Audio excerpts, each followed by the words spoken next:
To all my fellow Great Hearts parents, hello. I hope this address finds you all doing well. It's just cliche at this point to say it's been a difficult year and that you hope everyone is healthy, but it has been a difficult year, and I do hope everyone is healthy. As we head into the final weeks of the first semester and set our sights on January and the beginning of the second, I wanted to address our commitment to keeping our schools open. It is no doubt a polarizing issue, and many other K 12 organizations across the state are taking a different approach than Great Hearts. So I think our decision to continue in person instruction warrants an explanation. I've decided to record this address both because I've made you all read volumes at this point through email correspondence over the past many months, and I also want to attempt to give you a bit more of my tone and heart as we unpack this difficult and polarizing issue.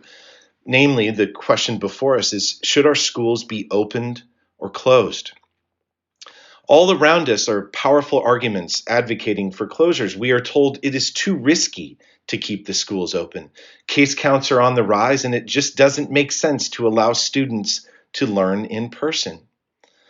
We know the academy must always assess risk, just as it must seek relentlessly to support the most vulnerable among us.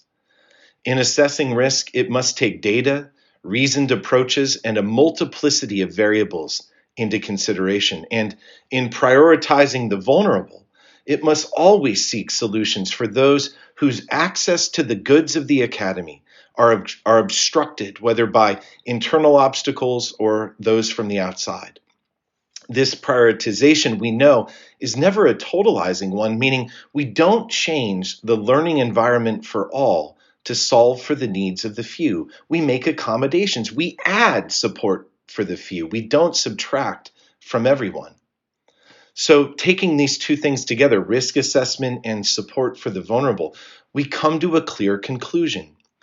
Students at high risk for complications from COVID or those living with family members who are themselves high risk should be afforded a remote learning option. It is the right thing to do. This accommodation is a good and reasonable one.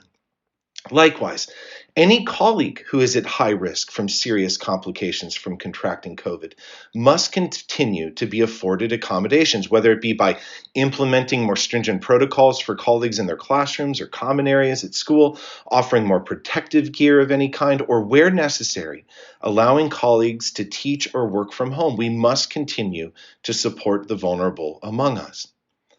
Doing what we can for those that are high risk, it is also the case that all others should have in-person learning made available, and it must be protected from unnecessary and unreasonable disruption.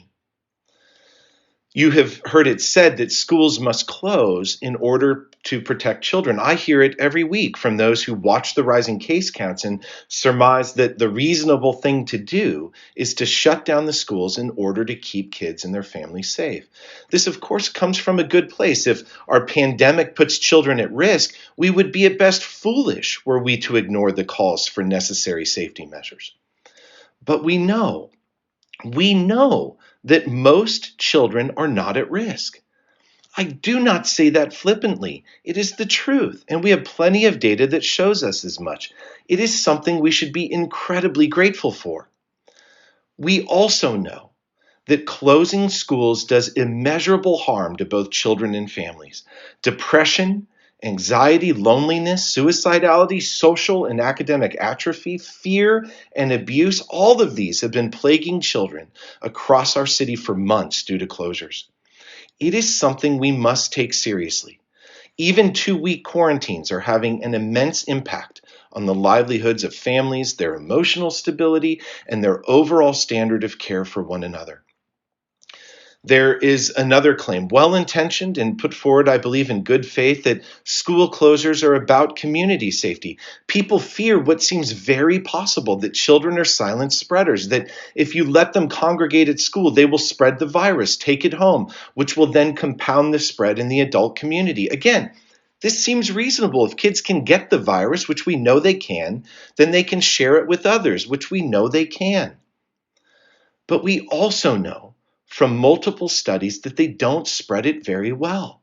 Again, this is wonderful news. It certainly doesn't mean we treat children as no risk at all. We are right to keep our safety protocols in place and to take reasonable measures to avoid opportunities where spread can occur. But we must be measured in our approach. Dr. Fauci just recently stated that the data clearly shows that children are not significant spreaders of the virus, either to one another or to adults.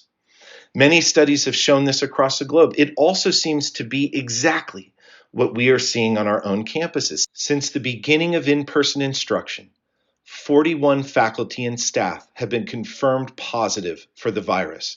4 of those were a close contact of someone at school who was positive. 2 could have gotten it from school, but the health department couldn't confirm it. 8 got it from a friend outside of Great Hearts. 11 had a family member who had COVID. 3 had recently traveled, and the remaining 13 were unknown but couldn't be linked to the school as there weren't any other cases in any of their classes, their grade level, or among their colleagues. We have also quarantined more than 1,500 children over the past 3 months, with only 11 of those turning up positive among that group. Now, it is certainly the case that across the globe and in our community, in our own community, the young and healthy have contracted the virus and felt awful. Some have been asymptomatic, yes, some have had what amounts to a really bad cold, but others have struggled to breathe easily at times, have lost their sense of taste and smell for a time, and some continue to feel the lingering effects of the virus. We don't want anyone to get sick, ever, even as we know it is a constant risk. We have lost kids, friends, and family to all manner of illness. We don't want anyone to get COVID or the flu or RSV or pneumonia or any illness.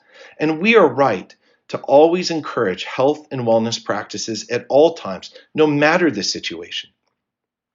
The point is, we must take all of the facts seriously, because to ignore them, to accept the narrative about this virus, that it is a risk to all children, that children are silent and deadly spreaders, that it is unsafe to open schools, that all teachers are risking their lives by teaching in person, that everyone is safer and more cared for by closing schools down, that all children are doing fine with online learning, to accept these claims that, of course, I believe are coming from a place of love and care. Still, to accept them is to not consider all the facts and obligations laid out before us.